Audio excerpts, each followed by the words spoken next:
હવે વાત કરીશું જૂનાગઢની। જૂનાગઢ જિલ્લાના માંગરોળ શહેરમાં ફરી એકવાર પાઇપલાઇન માટે શરૂ કરાયેલા ખોદકામનો સ્થાનિકોએ ઉગ્ર વિરોધ નોંધાવ્યો છે।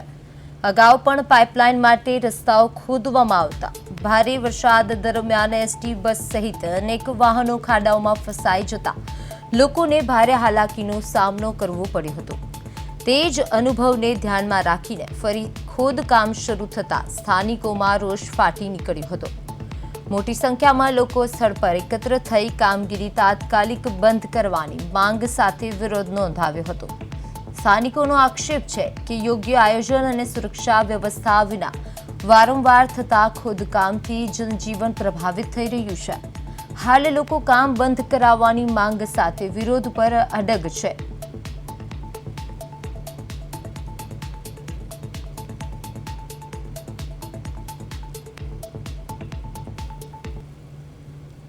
આજે અમાरा માંગરોળની અંદર સરકારી દવાખાના જે મુખ્ય હૃદયસમો રોડ છે કે જેની ઉપર એમ્બ્યુલન્સ અવારનવાર નીકળે છે દર્દીઓને લઈને, અને આ જે પાણીની લાઈનો નાખે છે જ્યુડીસી વાળા એ મન પડે એવી રીતના ખોદકામ કરી અને પોતાની મનસ્વી રીતે પોતે કોઈ નગરપાલિકાને વિશ્વાસમાં લીધા જાણ કર્યા વિનાના જેમ તેમ જ્યાં આવે ત્યાં ખોદે છે।